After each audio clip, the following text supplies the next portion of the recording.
Hi guys, welcome back to my channel, welcome back new another video. আজকে আমি তোমাদের সাথে শেয়ার করছি 100 টাকার মধ্যে একটা মেকআপ লুক, তাও আবার ইলেকট্রিক ফাউন্ডেশন দিয়ে। গরমকালেও কিন্তু এই মেকআপ লুকটা সহজে গলবে না, ইজিলিভাবে বিগিনাররা কিন্তু আজকের এই মেকআপ লুকটা দেখে শিখে নিতে পারবে। আমি ফার্স্টেই টোনার হিসেবে ইউজ করে নিলাম হলো হার্বাল রোজ ওয়াটার। আর আমি যে হার্বাল রোজ ওয়াটার বা টোনারটা ইউজ করলাম এটার দাম কিন্তু 85 রুপিস। তোমরা চাইলে নর্মাল রোজ ওয়াটারও কিন্তু অ্যাপ্লাই করতে পারো। তারপর আমি ময়শ্চারাইজার হিসেবে ইউজ করে নিলাম হলো অ্যালোভেরা জেল। আমি একটা নর্মাল অ্যালোভেরা জেল ইউজ করেছি হার্বালের, এটার দাম হলো 50 রুপিস। তোমরা চাইলে পতঞ্জলির অ্যালোভেরা জেল ইউজ করতে পারো, বা অ্যালোভেরা জেল যদি শ্যুট না করে তাহলে কিন্তু তোমরা নর্মাল ময়শ্চারাইজার ইউজ করতে পারো। তারপর আমি ব্যবহার করলাম ব্লু হেভেনের প্রাইমার। আমি যে ব্লু হেভেনের প্রাইমারটা ইউজ করেছি এটার দাম হলো 150 টাকা। তোমাদের কাছে প্রাইমার অ্যাভেলেবেল না থাকলে তোমরা কিন্তু অবশ্যই একটা ভেজলিং ইউজ করো, কেন ভেজলিং ইউজ করলেও কিন্তু প্রাইমারের মতনই কাজ দেবে। তারপর আমার আইব্রোটাকে আমি ড্র করে নেব। আইব্রোটাকে ড্র করে নেওয়ার জন্য আমি ব্যবহার করছি একটা ব্রাউন রঙের শেড। তোমরা এর জায়গায় যে কোনো আইব্রো পেন্সিলও কিন্তু ব্যবহার করতে পারো। যদিও বা আইব্রো পেন্সিল ব্যবহার করো, চেষ্টা করবে একদম লাইট ব্ল্যাক শেডের একটা আইব্রো পেন্সিল ব্যবহার করার। আর যদি আমার মতন জেল কোনো রকম আইব্রো কিট ব্যবহার করো তাহলে চেষ্টা করবে ব্রাউন রঙের জেল কিট কেনার, তাহলে কিন্তু সেই ব্রাউন রঙের জেল শেডটা দিয়েই তোমরা আইব্রোটা ড্র করে নেবে, ব্ল্যাকটা একটু বেশি অ্যাভয়েড করবে। আইব্রোটা সুন্দর করে ড্র হয়ে যাওয়ার পর আমি স্কুলি ব্রাশ দিয়ে ভালো মতন কোম করে নিচ্ছি। তোমরা চাইলে নর্মাল চিরুনি দিয়েও কিন্তু কোম করে নিতে পারো, কিন্তু কোমটা মাস্ট। তারপর আমার আইব্রোটাকে আমি কাট করে নেব। আইব্রোটাকে কাট করে নেওয়ার জন্য আমি নর্মাল একটা লিকুইড কনসিলার ইউজ করলাম। এই নর্মাল লিকুইড কনসিলারগুলো তোমরা অফলাইনে কিন্তু যে কোনো সাদা জিনিসের দোকানে যে কোনো শেডের অ্যাভেলেবেল পেয়ে যাবে, আর খুব ভালো, কোনো রকম কিন্তু সাইড এফেক্ট নেই।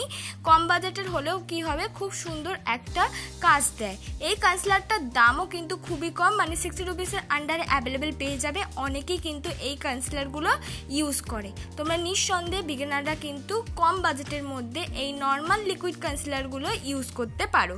দেখো কনসিলারটা দিয়ে কাট করে আমি কিন্তু ব্লেন্ডও করে নিলাম। এবার কনসিলারটা আমি চোখের আইলিটেও ব্যবহার করে নিচ্ছি, কারণ আমরা এরপরে আইশ্যাডো করে নেব। যেহেতু আমরা একটু ব্ল্যাকের ওপর আইশ্যাডো করব, তাই আগে আমরা আই মেকআপটা করে নেব। আমি কিন্তু আমার আইব্রোটাকে আবার একটু ব্রাউন রঙের শেড দিয়ে একটু ঠিকঠাক করে নিলাম। তোমরাও কিন্তু সুন্দরভাবে আইব্রোটাকে ড্র করে নেবে। এবার চোখের আইলিটে যে কনসিলারটা দিয়েছিলাম সেটা ব্লেন্ড করে নিয়েছি। এবার একটা পাউডার দিয়ে কিন্তু সেটা সেট করে নিলাম। এবার করবো হলো আই মেকআপ। ফার্স্টে ব্রাউন কালার শেড নিয়ে আমি ভালো করে ক্রিস লাইন বরাবর পুরোটাই ব্লেন্ড করে নিলাম। মাঝখান থেকে লাগিয়ে নিলাম কাজল। আমি ব্লু হেভেনের কাজল ইউজ করছি, এটা যেহেতু খুব ডার্ক হয় তাই। কাজলটাকে সুন্দর করে ব্রাউন শেডের সাথে একটা ছোট্ট ব্লেন্ডিং ব্রাশ দিয়ে কিন্তু মিক্স করে নিচ্ছি। ভালো মতন একটু টাইম ধরে কিন্তু মিক্স করতে হবে। মিক্স করে নিয়ে একটুখানি ডার্ক ব্রাউন কালার দিয়ে কিন্তু আবার আমি ব্ল্যাক রঙের শেডটা বা কাজলটা কিন্তু ভালো করে ব্লেন্ড করে নিচ্ছি। এইভাবেই আমাদের আই লুকটা কমপ্লিট হয়ে যাবে। এবার মাঝখানে আমি লাগিয়ে নিচ্ছি একটা সিলভার শিমারি কালার। তোমরা চাইলে সিলভার শিমারি কালারটা অ্যাভয়েডও করতে পারো, নর্মাল ওই আই লুকটাও কিন্তু দেখতে ভালো লাগবে। অরিফ্লেমের একটা অরেঞ্জ রঙের লিপস্টিক নিয়ে আমি কালার ক্যারেক্টার হিসাবে ইউজ করে নিয়েছি। যেখানে যেখানে ডার্ক স্পট আছে সেখানে কিন্তু আমি ইউজ করেছি। তারপর বিউটি ব্লেন্ডার দিয়ে সুন্দর করে ব্লেন্ড করে নিয়েছি। এখানে চাইলে তোমরা যে কোনো ব্র্যান্ডেরই কিন্তু লিপস্টিক ইউজ করতে পারো অরেঞ্জ কালার। এবার হলো আমি যে অরেঞ্জ কালার লিপস্টিকটা ইউজ করলাম, বা ধরো তোমরা অরেঞ্জ কালার লিপস্টিক না ইউজ করে যদি সত্যিকারের কালার ক্যারেক্টার ইউজ করো, সেটাকেও হাইড করার জন্য কিন্তু আমাদের একটা কনসিলার প্রয়োজন।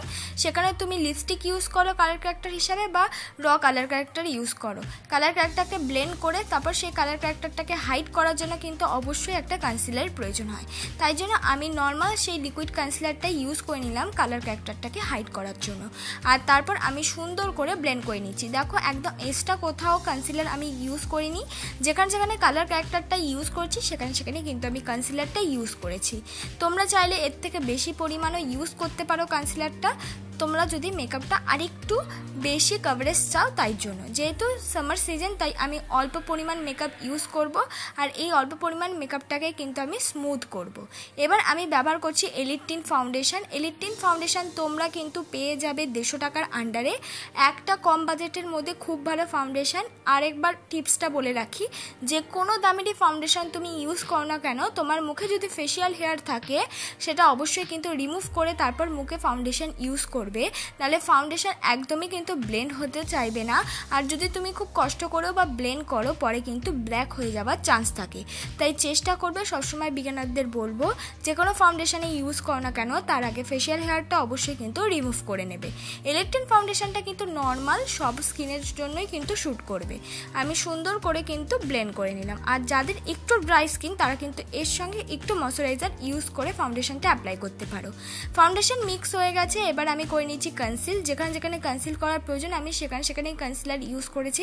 বেশি পরিমাণ কনসিলার ইউজ করিনি, আমি সেখানে কিন্তু ওই নর্মাল লিকুইড কনসিলারটাই ইউজ করেছি। তোমরা চাইলে সুইস বিউটির কনসিলার, ইনসাইটের কনসিলার কিন্তু ইউজ করতে পারো। কনসিলারটাকে ব্লেন্ড করার জন্য আমি যে বিউটি ব্লেন্ডারটা ইউজ করছি, এই বিউটি ব্লেন্ডারটা কিন্তু অনেকক্ষণ আগে ভিজিয়ে নিয়ে ভালো করে আমি জলটা কিন্তু নিগড়ে নিয়ে তারপর কিন্তু বেস মেকআপটাকে ব্লেন্ড করার জন্য আমি ইউজ করি। এই তোমরা সবসময় কিন্তু বিউটি ব্লেন্ডারের জলটা ভালো করে কিন্তু নিগড়ে নেবে ব্লেন্ড করার জন্য, তারপর ইউজ করবে। এবার মেকআপটাকে সেট করবো। মেকআপটাকে সেট করার জন্য আমি ব্যবহার করছি কম্প্যাক্ট ল্যাকমি পাউডার। আর এটার দাম কিন্তু 190 টাকা, মানে 200 রুপিসের আন্ডারে অ্যাভেলেবেল পেয়ে যাবে। মেকআপটাকে সেটটা কিন্তু খুব জরুরি। তারপর একটা ব্রাউন রঙের শেড নিয়ে আমি কিন্তু কন্ট্রোর করে নিচ্ছি। আমি মার্সের কন্ট্রোর ইউজ করছি। এখানে তোমরা লিপস্টিক কিন্তু ইউজ করতে পারো ব্রাউন রঙের। তারপর কিন্তু আমি নাকটাকেও সুন্দরভাবে কন্ট্রোর করে নিচ্ছি। তোমাদের কাছে আমি বারবার বলছি, কন্ট্রোর যদি না থাকে তোমরা নর্মাল 20 থেকে 50 টাকার মধ্যে কিন্তু ব্রাউন রঙের লিপস্টিক নিয়ে ইজিলিভাবে কন্ট্রোর করে নিতে পারবে। কন্ট্রোরের সাথে মিক্স করে আমি লাগিয়ে নিলাম হলো ব্লাশ। আমি মার্সেরই একটা ব্লাশ ইউজ করছি। এখানে তো তোমরা যে কোনো লিপস্টিক ইউজ করতে পারো ব্লাশের বদলে, সেটা সবাই জানো। তারপর ব্লাশটা ইউজ হয়ে যাওয়ার পর এবার কিন্তু আমি হাইলাইটার ইউজ করে নিলাম। আমি মার্সের একটা হাইলাইটার ইউজ করলাম আর সেটা কিন্তু বিউটি ব্লেন্ডার দিয়ে ভালো করে হাইলাইটারটা ব্লেন্ড করে নিলাম। তারপর ব্যবহার করলাম কাজল। আমি ব্লু হেভেনের কাজল ইউজ করছি। এটার দাম মাত্র 5 থেকে 10 টাকার মধ্যে কিন্তু এই ব্লু হেভেনের কাজলগুলো অ্যাভেলেবেল পেয়ে যাবে আর খুব ডার্কও হয়। তারপর দেখো আমি অর্ধেক চোখে কিন্তু ইউজ করে নিলাম। তারপর ব্রাউন শেডের ডার্ক কালারটা নিয়ে কিন্তু আমি ওই কাজলটাকে আস্তে আস্তে ব্লেন্ড করে নিলাম। আজকে কোনো রকম আইলাইনার কিন্তু আমি ইউজ করিনি। তারপর আমি হাই স্কাই মাস্কারা ইউজ করলাম, যেটা কিনা তোমরা 150 থেকে 120 টাকার আন্ডারে অ্যাভেলেবেল পেয়ে যাবে। খুব ভালো একটা মাস্কারা। এখানে চাইলে তোমরা ব্লু হেভেনের মাস্কারা ইউজ করতে পারো। তারপর আমি একটা লিপস্টিক ইউজ করেছি একটা মিউট কালারের। তোমরা চাইলে নিজেদের ইচ্ছে মতন রেড কালারের লিপস্টিক বা যে কোনো কালারের লিপস্টিক কিন্তু ইউজ করতে পারো। এই মেকআপটার সাথে রেডটা ইউজ করলে বেশি ভালো লাগবে। আমি রেড কালার লিপস্টিক অনেকবার ইউজ করেছি, তাই এই মিউট পিঙ্কিশ কালারটা ইউজ করলাম যাতে মেকআপটা একটু অন্যরকম লাগে। আজকের মেকআপটা যদি ভালো লেগে থাকে বন্ধুরা প্লিজ লাইক কমেন্ট শেয়ার করতে ভুলো না। মেকআপটা কিন্তু একদম স্টেপ বাই স্টেপ যে কোনো পার্টি ওয়্যারে কিন্তু ইজিলিভাবে ক্যারি করতে পারবে বিয়ে বাড়িতেও।